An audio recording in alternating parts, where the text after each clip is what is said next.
I think there's a common theme in the questions that we've been sent, and it's around men wanting to lose weight and wanting to get a little bit fitter, but never achieving the results that they wanted. And there's this disconnect between their ambitions and their hopes and the reality of getting the results.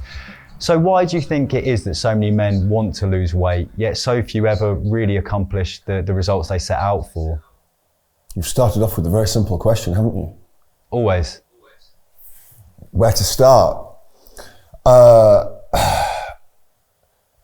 It's a universal question that plagues everyone. This is not just a male-female thing. To keep it in tune with men tend to be more delusional about what they can do. Testosterone makes us feel invincible.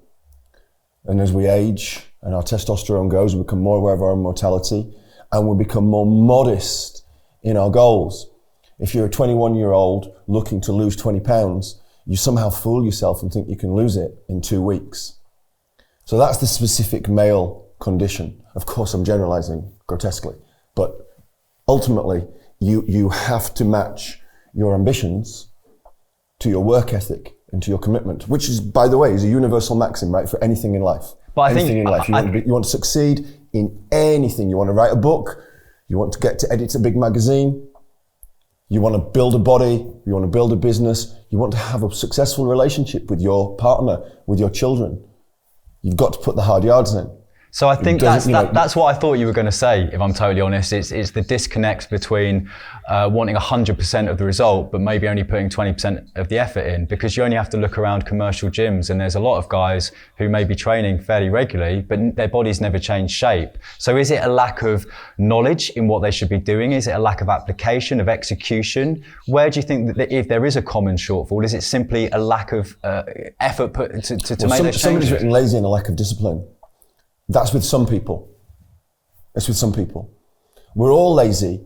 If you say lazy and a lack of discipline, people will go, hey, it's more complicated than that. Of course it's more complicated than that. But at the end of the day, we're all inherently lazy. When you see the stairs or you see the escalator, what do you take? Right? Not a lot of us go, I'm going to get some extra steps in. I've just got off a long flight. I've just got off a long train journey. I'm going to take the steps. I'm going to go the escalator. People take the line of least resistance. So we take the line of least resistance. It's not, but and you've got to own it. And if you call yourself lazy, sure, we're all lazy from time to time. There's no problem with that. Someone's got someone else written, a lot aren't educated. We need to see these comments. Can you see that? A lot aren't educated. No, they're not educated. People are not educated and people are fooled. They're fooled by the magazines. They're fooled by the fitness industry. They're fooled by the books that are going to come out in the next month or two, selling you the secret diet.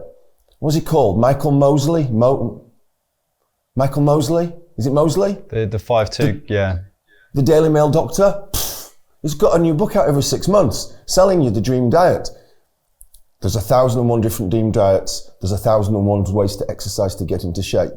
If someone is looking to get into shape within a given time frame, there are probably 3 things that you've got to factor into it. Educated effort. How hard can you work? How persistent can you be? How committed can you be? But you want educated effort. You just don't want indiscriminate effort. Okay. Time. Function of time. Success in anything is a function of time unless you're looking to be lucky. No one wants to just ride their luck. And then the third thing that people really don't want to hear about is genetics. It's genetics. If you take the apex of physical transformation, being bodybuilding is a beauty contest, and how you're put together is down to your parents. It's down to muscle insertions, muscle bellies, joints, bone structure, those kind of things. You can't change that. Obviously, that's your area of expertise, but I guess if we're going back towards the average Joe, right? The average man on the street who maybe is a bit tired, he's overweight, he notices his belly is growing. What what are the key things that most people are doing wrong is my point. Because I think so many men, for whatever reason where they get the information, it's quite tempting to fixate on, you need to be doing this. And if you're not doing this, nothing's going to work. Because everyone fixates because everyone wants the quick fix. Right. They want the fad. They buy the book. They buy the workout app. They do the new program. They do the new group exercise.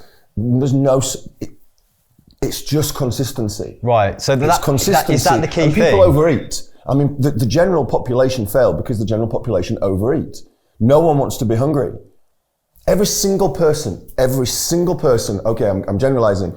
There'll be the odd person that shouldn't do this. But the vast majority of us need to remember what it feels like to go hungry. Nothing wrong with being hungry. Natural human condition, good for us. There's all these things, if you go hungry for long enough, fasting, you've got this thing called autophagy that cleans up the bad cells in your body. It's good for you. It's good to feel a little bit of hunger. It's good to go to bed a little bit hungry, but we don't want that. I don't want that. I don't like that. I like going to bed with a full stomach. But these are bad things and these are not how we're designed. So it's a mindset of saying to yourself, I'm going to go in, and what goes into my body has to be processed by my body.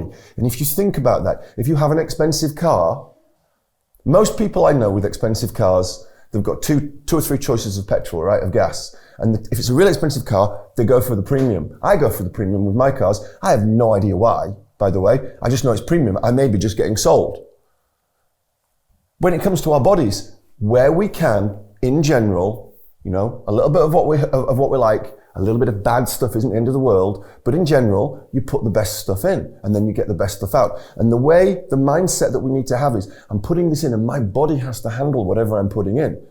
So if I'm drinking water, this is going to aid my bodily processes. But if I drink a Coke, it's not. It's going to put a little bit of stress on. And again, a little bit of stress, no problem. But over time, the problems accumulate.